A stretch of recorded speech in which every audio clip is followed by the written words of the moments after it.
রাসূলুল্লাহ সাল্লাল্লাহু আলাইহি ওয়াসাল্লাম বলেন, আল্লাহ রাব্বুল আলামিন অভিশাপ দিয়েছেন কিছু নারীর উপর, অভিশাপ দিয়েছেন, লানত দিয়েছেন কিছু নারীর উপর। সেই নারীগুলোর মধ্যে একটি হচ্ছে ওয়াসিমাত ওয়াল মুস্তাওসিমাত, যারা তাদের শরীরে অঙ্কন করে।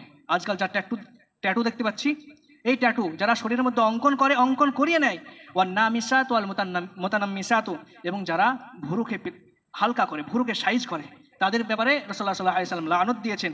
ঠিক অনুরূপভাবে ওয়াল মুতাফাল্লিজাতি লিহুসনি আল মুগাইয়াতু খালকিল্লাহ, এবং যারা দাঁত খেয়ে সমান করে, সাইজ করে, বিউটি পার্লার গিয়ে দাঁত খেয়ে সাইজ করে যাতে সৌন্দর্য লাগে, সুন্দর দেখতে মনে হয়, তাদের জন্য রাসূলুল্লাহ সাল্লাল্লাহু আলাইহি ওয়াসাল্লাম লানত দিয়েছেন, অভিশাপ দিয়েছেন। ঠিক অনুরূপভাবে কারা আর নামিসাত ওয়াল মুতানাম্মিসাত, ঠিক অনুরূপভাবে লানাল্লাহুল ওয়াসিলাত ওয়াল মুস্তাওসিলাত, রাহুল বুখারী হাদিস নাম্বার 4430 নম্বর হাদিস।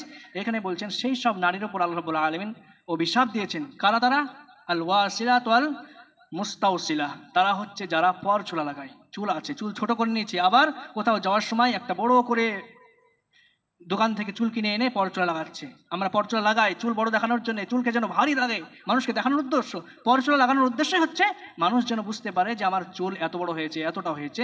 তাদের ব্যাপারে রাসূলুল্লাহ সাল্লাল্লাহু আলাইহি ওয়াসাল্লাম অভিশাপ দিয়েছেন, যে আল্লাহ রাব্বুল আলামিন এই সব নারীর প্রতি অভিশাপ দিয়েছেন। ঠিক অনুরূপভাবে যারা বিউটি পার্লার, যে ভ্রুকে পিলাক করে, ভ্রুকে সাইজ করে, আমাদের বেধর্মী মহিলাদেরকে দেখবেন তাদের বাধা কোনো কিছু নেই, কিন্তু তারা কি করছে, ভ্রু আছে, ভ্রুকে সুন্দর করে বিউটি পার্লার যে সাইজ করছে, চুল কি করছে সেটা তো বলার নেই। কিন্তু মুসলমান নারীদের চরিত্র এরকম হতে পারে না যে তারা বিউটি পার্লার যাবে, গিয়ে তারা কি করবে, ভ্রুকে পিলাক করবে, দাঁতকে সাইজ করবে, পরচুলা লাগাবে। এগুলা মুসলিম এবং মুমিনা নারী এবং নেক আওরাত এবং নেক স্ত্রীর কাজ হতে পারে না। পরিশেষে আল্লাহ রাব্বুল আলামিনকে দোয়া করছি, আল্লাহ রাব্বুল আলামিন আমাদের মা ও বোনদেরকে, আমাদের নারীদেরকে, আমাদের মহিলাদেরকে সঠিক ইসলামটি বোঝার তৌফিক দান করুন। কেননা আল্লাহ রাব্বুল আলামিন তাদের জন্য জান্নাত অনেক সহজ করে দিয়েছে। অনেক সহজ থাকা সত্ত্বেও তাদের অধিকাংশই, আমার মা বোনেরা, জাহান্নামে যাবে। কেননা এই ছোট ছোট জিনিস তারা আল্লাহ রাব্বুল আলামিন অস্বীকার করার কারণে। আল্লাহ রাব্বুল আলামিন আমাদেরকে সঠিক বোঝার তৌফিক দান করুন, আমিন।